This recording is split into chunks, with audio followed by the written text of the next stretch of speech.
Nah, sebenarnya banyak nih yang nggak sadar atau mungkin yang nggak coba memahami gitu. Bagaimana sih PSSI membangun sebuah sepak bola di Indonesia itu jauh lebih baik lagi. Nah, yuk kita bahas.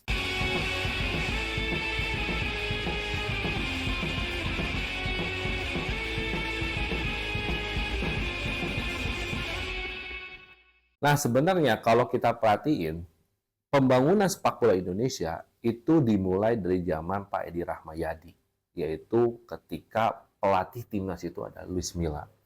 Sebenarnya itu adalah sebuah terobosan, namun kita lihat kita belum bisa meneropong gitu.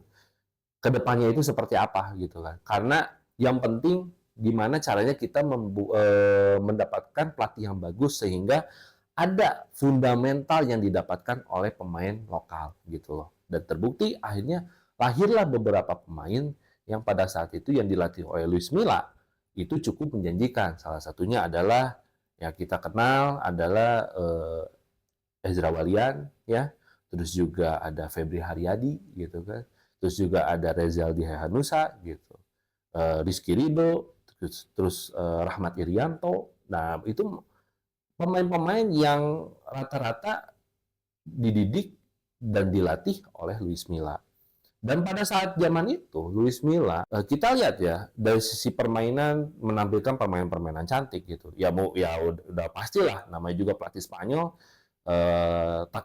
taktiknya pasti kan ala tiki taka gitu ya, passing to passing gitu. Kalau misalnya dia handling bola itu nggak lebih dari 5 detik, itu dia harus cepat bagaimana sirkulasi bola ini terus jalan gitu tanpa ada covering atau misalnya potong bolanya oleh lawan gitu. Jadi sebenarnya permainan Luis Milla ini permainan dari pelatih Luis Milla ini udah sangat bagus banget dan enak banget ditonton waktu itu. Makanya pada saat kalau nggak salah ya Asian Games atau Olimpiade ya, kalau nggak salah Asian Games lah, itu kita mulai ada perlawanan lah terhadap lawan-lawan kita, apalagi yang di atas kita, gitu. Nah, cuman pada saat itu ada permasalahan di kubu PSSI-nya sendiri, yaitu apa? Jajarannya, mulai dari esko-nya apa segala macam. Padahal gitu ya, Pak Edi Rahmayadi itu adalah salah satu orang yang dulu sempat gue optimis buat, wah ini kayaknya bisa nih ngebangun PSSI. Kenapa? Dia orang bola udah ramah. Terus juga dia adalah seorang jenderal gitu ya, mantan mantan pasukan khusus juga gitu. Jadi ya namanya jiwa TNI udah pastilah harusnya ada lah gitu sosok yang ditakuti gitu yang di PSSI. Ternyata malah makin menggila gitu kan. Ya waktu itu udah pastilah zamannya Heru Joko, waktu itu kan ada korupsi gila-gilaan, ada mafia sepak bola waktu itu sampai pada akhirnya kesannya kita melihat Edi Rahmayadi itu seperti kabur. Kenapa? Karena dia akhirnya mencalonkan gubernur Sumatera Utara. Dan akhirnya posisi daripada kursi PSSI itu kosong. Dan akhirnya Luis Milla ketika melihat keadaan federasi seperti itu tidak optimis lah gitu terhadap masa depan beliau ke depannya gitu. Akhirnya Luis Milla cabut. Ya sempat ada harapan ketika zaman Luis Milla itu ya sepak bola Indonesia itu meningkat. Nah, namun masa transisi dari Luis Milla itu mengalami penurunan yang sangat signifikan. Kenapa? Karena ketika ada kekosongan jabatan atau waktu itu masih berkecamuk lah di PSSI gitu dan akhirnya Iwan Bule waktu itu atau Muhammad Iriawan itu naik ya, itu sempat ada transisi yang menurut gue terburuk lah. Salah satunya ditunjuknya pelatih Simon McManamy gitu loh. Dari ekspektasi kita Luis Milla pemain muda, permainan cantik gitu kan, pressing apa segala macam. Sekarang kita harus melihat kenyataan pemain-pemain kita rata-rata usianya gitu kan 30 tahun ke atas. Terus juga dari sisi karakter permainan juga nggak jelas gitu loh. Akhirnya apa? Akhirnya kita paling banyak dibantai. Jangankan sama tim-tim besar, tim-tim yang setara sama kita aja kayak Vietnam, kayak Malaysia gitu. Kita nggak pernah menang gitu loh.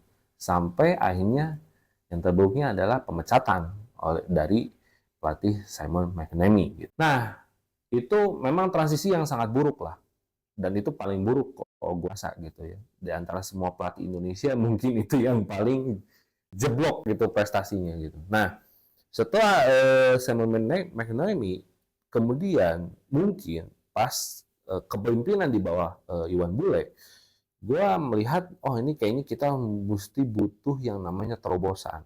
Akhirnya pada saat itu didatangkanlah pelatih baru. Ada dua calon kandidat pada saat itu, yaitu Sintayong salah satunya dan Luis Milla yang katanya mau balik lagi. Cuman, kenapa sih pada saat itu yang dipilihnya adalah Sintayong? Yang gue lihat adalah bagaimana cara pandang untuk melihat potensi sepak bola Indonesia ke depan. Salah satunya adalah Sintayong itu memberikan progresif yang nyata. Bagaimana caranya kita targetannya ganti. Bukan AFF lagi, tapi adalah Piala Asia. Minimal kita lolos di 16 besar. Sedangkan Luis Milla pada saat itu targetannya adalah juara AFF. Yang penting kita harus punya trofi gitu. Yang penting kita punya piala gitu yang bisa dibawa pulang ke timnas ke negara Indonesia. Dan pada saat itu karena Iwan Bule ingin Indonesia itu sepak bolanya berkembang dan dimulai dari grassroots gitu kan, mulai dari pembinaan usia muda sampai akhirnya ke timnas senior. Mungkin Iwan Bule melihat, wah kayaknya nih progresif Sintayong jauh lebih besar gitu loh. Akhirnya dipilihlah Sintayong. Padahal sebenarnya kalau dilihat dari track record, Luis Milla itu jauh lebih mentereng dibanding Sintayong. Walaupun memang secara CV ya ada sedikit Sintayong itu lebih menonjol, yaitu apa? Lolos ke Piala Dunia dan mengalahkan Jerman, Korea Selatan waktu itu. Nah, jadi hanya dipilih Sintayong dan pada saat itu gak lama pandemi kan. Ya, semua pemain nggak bisa latihan, semua harus WFH gitu dan segala macam. Akhirnya progresnya terhambat nih. Nah, setelah pandemi beres, kemudian kita melakukan uji coba, kita nggak merasakan progres yang begitu memuaskan dari Sintayong karena ya wajar lah namanya juga cari jati diri gitu kasarnya. Ini pattern-nya mau kemana nih? Ini arah permainannya mau seperti apa nih? Sampai akhirnya masa kepemimpinan Iwan Bule itu digantikan oleh seorang Erick Thohir.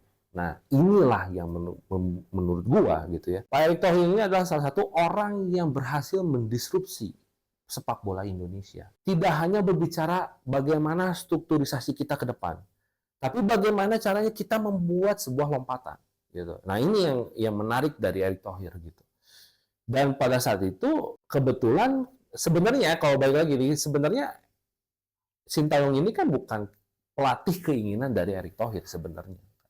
Cuman mungkin ada kesamaan visi dan harapan untuk kedepannya sehingga mereka sama-sama setuju untuk melakukan yuk bagaimana kalau kita ambil pemain-pemain diaspora alias naturalisasi. Nah inilah yang akhirnya banyak pro dan kontra gitu ya. Wah ini pemain lokal tersingkirkan nih karena ada pemain diaspora dan segala macam. Nah kalau gue bicara di konten-konten sebelumnya gitu kan, sebenarnya pemain naturalisasi ini itu bukan proyek jangka panjang sebenarnya, tapi bagaimana caranya pemain diaspora ini harus membuat sebuah lompatan kepada timnas Indonesia gitu dan dijadikan simbol bagi untuk pemain-pemain lokal supaya pemain-pemain lokal itu ngaca atau lihat oh gini loh sepak bola yang benar gitu loh. Itulah baru dibangun sebuah pondasi.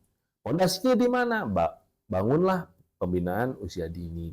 Oh, ngebangun U17, kompetisinya mulai dirancang gitu kan. Sampai pada akhirnya pembenahan di liga. Kalau orang bilang, wah Liga 1 pemain asingnya terlalu banyak, gue salah satu orang yang nggak sepakat dengan pendapat itu. Kenapa? Karena yang namanya Erick Thohir, dia tahu dia malang buana kemana-mana, ya dari DC United, Inter Milan, sekarang Oxford United. Dia udah merasakan 3 liga. Liga Amerika, Liga Serie A, dan juga Liga Inggris. Dia tahu dan dia belajar. Makanya setelah kepemimpinan Erick Thohir, dia langsung kemana-mana kan. Dia berkunjung ke Jerman, dia berkunjung ke negara-negara sepak bola yang maju lah. Akhirnya apa? Dia punya kesimpulan bahwa, oh ternyata Liga 1 ini harus entertain. Liga 1 ini tuh harus diangkat gitu loh. Bagaimana caranya? Ya kita banyakin pemain asing yang ya tidak grade A, tapi setidaknya bisa mengangkat liga. Nah, akhirnya apa? Akhirnya pemain asing kuotanya dibanyakin gitu loh. Itu salah satu untuk menaikkan kualitas liga gitu loh. Dan mungkin kedepannya itu mungkin marquee player akan masuk gitu loh.